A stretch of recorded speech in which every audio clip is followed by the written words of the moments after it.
the leader of the Fianna Fáil party, Micheál Martin, is in studio with us this morning because he's been in Kerry for the last day or so and campaigning with his various candidates. 3 candidates. It's an ambitious strategy. You're gunning for 2. Will you make it, Micheál? I think we will. I think we have very, very high calibre candidates, Deputy John Brazel, Norma Foley and Norma Moriarty, and I think it's reflective perhaps that we're stronger now in this campaign than we were in 2016 all across the country, because we have tickets or candidates running who I think genuinely can take their place on the national stage and represent Kerry very well. And I was with Norma Moriarty yesterday in Killarney. We got a very warm response with John Brazel and Ballyhaig. Huge numbers out there, colourful and enjoyable. And today I will be with Norma Foley in Tralee. Okay, and from that point of view, if you look at the party's policy this election, you obviously targeted the perceived Sinn Féin weakness of not having Martin Ferris or even Teresa Ferris in the ticket by running Norma Foley in Tralee, by adding her on. Even though it puts the sitting TD John Brazel under a bit of pressure, would it not have made more sense to run somebody in the Killarney East Kerry area and perhaps maybe try and challenge Danny Healy-Rae's seat? Or are we to take it by your decision that you'll be counting on the votes of the Healy-Raes when it comes to government formation? No, actually our decision wasn't into the thinking. No, our thinking wasn't actually about Sinn Féin. Our thinking was, do we make our ticket more competitive or not? And we've made this decision all over the country. Norma Foley is a very good candidate, but close to John Brazel and Ballyhaig. During the local elections in Tralee, when I was walking around, I just picked up her popularity. Be blunt about it. People were coming to her as opposed to her having to go to people. People were thanking her for this, that and the other. So, and then our constituency committee does research. It looks at it, and the constituency committee made the decision in the end because they believe it would significantly increase our performance and our competitiveness for the second seat, because it is about winning more. You have to maximise your first preference votes, and you have to put your best candidates in defeat to maximise your first preference votes and then get potential second preferences. Norma Moriarty is covering the South Kerry side of the constituency. I think he's a very, very able councillor, and I think, to me, a very interesting politician. And I think, my view is it will be very tight. And it is putting John under pressure, but John is up to it, to be fair. John wants us to win 2 seats. And I think that's the kind of spirit we need in the party to grow. Like 2016 was a recovery election, and we gained 24 seats. This is different. We want to lead an alternative government. We want to lead change in this country. And I think we have to put ourselves in a position that we can do that. We have 84 candidates. We've 2 candidates running in West Cork, for example. Christy Sullivan in with Margaret Murphy. That puts Margaret under a bit of pressure as well. But people understand. In Dublin South West now, we have 3 candidates, Charlie O'Connor, Deirdre Donovan, and that's the spirit in which we're approaching this election. It's tough on the incumbents, but it means Fianna Fáil is being more competitive. Okay, one of the big issues for North Kerry, for John and both Norma's area, Norma Foley's area, is the Shannon LNG project. Now, what is Fianna Fáil's actual position on Shannon LNG? Do you support it or not? The reason I ask is last month your party spokesperson on the environment and natural resources, Jack Chambers, told the Week in Politics in RT that Shannon LNG terminal shouldn't progress, that we, i.e. Fianna Fáil, are against any frack gas in Ireland. Deputy Leader Derek Leary told us on Radio Kerry last week Fianna Fáil supports the LNG terminal. Fiona O'Loughlin, your TD, has told RT she's against frack gas. What's the position? The bottom line is this. I mean, I actually remember launching that project, I think, way back in 2006 as Minister for Enterprise. That people have been waiting a long time for it. And it has a long and tortured history. Not all, it's a state's fault, if you like. The companies had different experiences and so on like that. And the issue is we have to get to 70% of renewables by 2030. Gas will be required as a transition. And the National Climate Council has even said this. Gas is part of the transition. Gas is going to have to be part of the transition. We've banned fracking in Ireland. And I think, to be fair, we've banned nuclear in Ireland as well, but we will be importing nuclear energy for the foreseeable future. And we can't guarantee frack gas isn't coming in as we speak. No, but I think we have to be sensible about this, and the Department of Communications, under our pressure, are now conducting a substantial review in terms of energy needs, because all of the debate has been on the fracking and all of that, but we actually need to ask ourselves a question. What turns on the lights in 2030? What turns them on in 2040? So is Jack Chambers wrong? Well, I think party policy is with Shannon LNG, not what Jack Chambers we are, said. and obviously we will see what the review from the Department of Communications says in terms of the energy needs. My sense is we will need, there's no question we will need gas as a transition gas, and I think the terminal may not have to use fracked gas. It can use other gases, so we're supportive of that. Okay, so Jack, it's a confused position. Yeah, I accept your point, and I'm clarifying it here this morning. Okay. And on that point, on housing, between questions over whether you're advocating a full rent freeze or a partial one, and the issue of a transition payment for pensions, and now you're saying a commission No, we're not. No, we're saying just very clear in pensions. No one will be left without a pension at 65 for Fianna Fáil policy. That's it. Yeah, no, I so understand. At 65, you get your full pension. You're talking about a commission then to figure out what to do with the pensions down there. Just I know. So you get the feeling from some of your policies that from that changing position that perhaps maybe they've been developed on the hoof instead of having a well thought out, well costed policy. That you're kind of blowing whichever way the wind blows. You were caught unawares by the pensions thing, and we'll put it off to a commission. What happened was, for the last 9 years, nothing has happened. That's why we need a commission. Some of this was mooted 10 years ago. Legislation was passed in 2014 around the pension issue, but no work was done in terms of preparing the country or pensioners for this. And many pensioners simply don't want to sign on after 40 years of work, maybe 50 years of work at the age of 65. We get that. We understand that. We've made provision in our estimates and manifesto, which every single item is being costed to make sure that no one will be left without a full pension at 65 years of age. That is our position. Obviously, there's a wider issue in terms of the future to make sure. I'm at the commission to make sure that I think as a country we have an obligation to make sure that people get a pension when they're 65. That it's not. People call it a time bomb. To me, it's an obligation we have. Can we afford it, or is that a question for the commission? We would have to make sure that we are in a position in 2040 and 2050 to be in a position to afford it. Okay, and on the housing policy, is it a full rent freeze or a partial rent freeze? No, we've made it clear because we took legal advice before the election. I didn't expect the election in February. I thought we would be going to Easter, and we were willing to explore this because we want to control rents. We want to get rents down. But I can't go into a general election in a manifesto and promise people something that I've been advised is unconstitutional. Too many parties have done that in the past. You remember, is it upward rents only reviews? I remember two political parties categorically promising they would change the law on that. They were warned it was unconstitutional. They went ahead with the promise, got into government, couldn't do it because it was unconstitutional. I have an obligation to be honest with people. It's an election, and I'm saying to people, I can't promise you something that I honestly don't believe I can deliver, and that's the advice I've received, and that's it.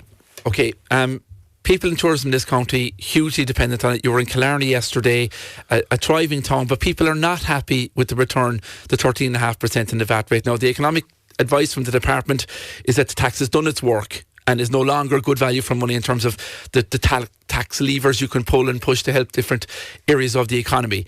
But what's your view on it? It's not the feeling amongst people here in Kerry, the smaller operators in particular.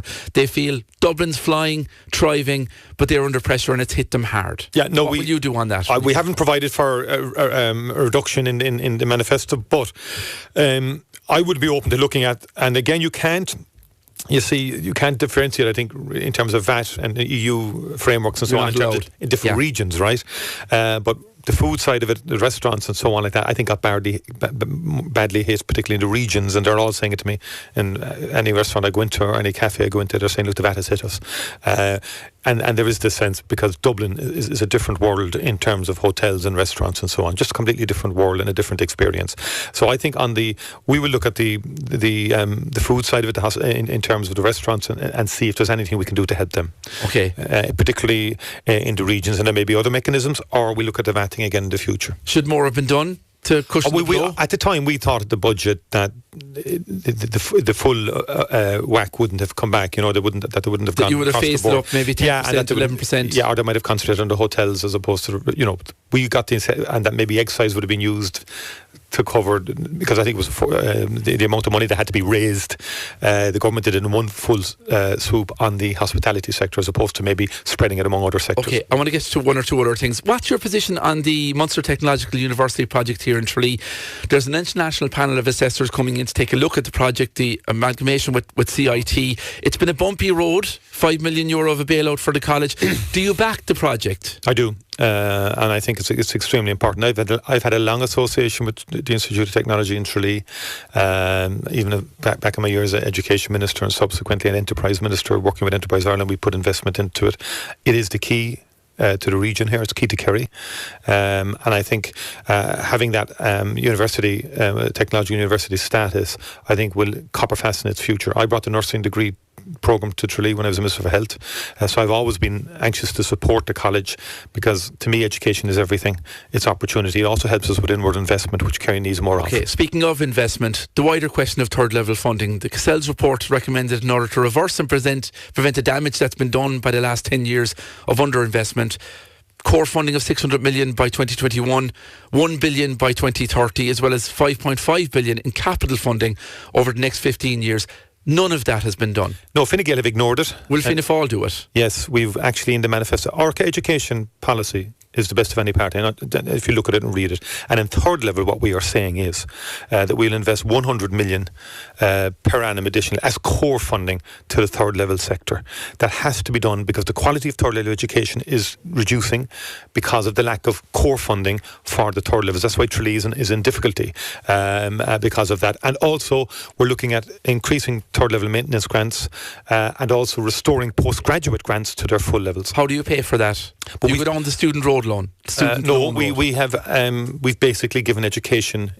You're familiar with the idea that there'll be 11 billion available if growth rates continue as predicted by the Department of Finance. And we're not spending all of that or allocating all of that, but we are saying education has to get that money, both at third level and at primary, with the reduction of pupil-teacher ratio to 20. We're the only party proposing that at primary level. So the money's put into our manifesto, it's costed and it's itemised, and we're providing for it because it's the future of the country. In post-Brexit Ireland, we need investment in education to be competitive against Britain, who may change state aid rules in the UK and become more competitive against our offering here in terms of investment. We have a short time left. I concentrate on policy issues because I know people will want to hear from that, but there has to be a bit of talk about polls and about where things are going and where you're going. One listener gets in touch with us this morning, and you've talked already, and you've faced all these questions about Sinn Féin, but you said everyone's ignoring the possibility of an alternative. If you perform particularly well, there may be the Green Party, there may be Labour Party, there may be independents, some of whom may be in this county. One person says, why are you looking to go in coalition with the Greens? They will decimate rural Ireland with anti-farmer policies and their carbon taxes. They won't decimate rural Ireland. You're putting them as viable. Absolutely, because I think climate change is an issue of our generation, and I think we need a change of government. Over 2/3 of the people want to change of government. They believe Fine Gael has been there too long, and Fianna Fáil, with 84 candidates, is the only party that can realistically lead an alternative government. Sinn Féin have 42 candidates, and I think their leader has acknowledged that they can't lead a government because of the number of candidates they have. It can be a big part of one, and easier. One party is easier to deal with than two or three others, and some independents. If you take Kerry, you've mentioned tourism. Sinn Féin would tax the enterprise out of Kerry. With their massive employer PRSI increases, massive increases on business tax, 16 taxes, 4 billion. That would destroy the likes of Killarney. I was in Killarney yesterday on a Sunday. They're targeting it in a different way than you're suggesting, that it wouldn't be damaging for businesses. Well, if you look at it, I'd ask people, read the Sinn Féin tax proposals. There's no way you can levy 4 billion on the economy and it doesn't affect ordinary people. It would reduce jobs. So the Greens are a better option than Sinn Féin. From that point of view, just on your stance, does that contradict your stance on LNG? With the Green candidate in the studio here, their party is diametrically opposed to projects like the LNG. They're saying gas is not the way. How would you come to agreement? You form governments on the basis of what you can agree on, and there's an awful lot to agree on in terms of, for example, giving farmers alternative income streams. The farmers will be the guardians of our biodiversity, of our natural environment, and they need support in that. At the moment, it's disincentives they're getting in relation to allowing wildlife and hedgerows, and I would be, for example, looking at grants for farmers to grow native Irish species on their farm. Farmers do need alternative sources of incomes into the future. The beef sector is under huge pressure. In terms of beef, my argument is there's little point in replacing probably one of the most carbon efficient food production systems which Ireland has compared to anyone in Europe or the world with South American food production systems. I mean, that would be very negative for climate change. If we're going to incentivise and support the clearing of the Amazonian forests, which would be very detrimental to climate and to biodiversity. Here in Ireland, we have to make ourselves more efficient in farming. And I met the IFA recently. They're up for that. And what I like about the IFA's approach was they want to be held accountable to the science, and they want an evidence-based approach. Okay. That's a good start. Final point, there's a debate tomorrow night whether Mary Lou McDonald is part of it or not. Based on the polls, is a decision for the broadcaster in question. But have you got policy wrong on Sinn Féin in terms of how you're attacking them? Are you not now their biggest vote getter, you and Leo Varadkar? The more you attack them, the more they seem to go up in the polls. Well, no, I get asked questions. You say, we're not working with them. No, I'm not attacking. I mean, I get asked questions all the time. Elections are about policies. In the debates, though, you've launched attacks on them. Well, I think that's what debating is about. I mean, their policies are negative to enterprise. Their policies are negative to jobs. They're anti-European Union as well. But is there a danger that the public aren't responding to that? Look, what's important is Fianna Fáil are in a good position. We need to strengthen our votes. I mean, I'm never fixated by polls. We've always performed all of opinion polls in the last number of elections. But I keep getting asked questions. And in fairness, you're one of the first interviews where we've discussed a lot of policy issues, to be fair to you. So I have to be true to our principles and our policy platform on a range of issues. And I think in many ways what's happening... And by the way, can I just say... Briefly, are you... Is it their policies, or is it the questions of the Ard Corla, the Robert McCartney murder, the issues that came up over the weekend? It's all three. People in position of power. Is it one it's or all the three, other? really. I mean, I met Breach Quinn, the mother of Paul Quinn. I can't get that out of my head. I met her with her husband Stephen, and she said to me, like, they broke every bone in his body. It was a savage attack, and what really hurts her to the present day is Sinn Féin criminalised their son by saying he was involved in petty crime. You're happy for them to be in power, and Partners for Peace in the north, over the border, they're getting politically popular here. You're worried about them, so you're bringing up all these things from the past. John McGuinness says you're stuck in the past instead of looking to the future. Is that not very unfair? As I said before, if John McGuinness ever agreed with me, it would be news, and we're a broad church. No, but I just make the point that you asked me, was it three? It's all of those issues.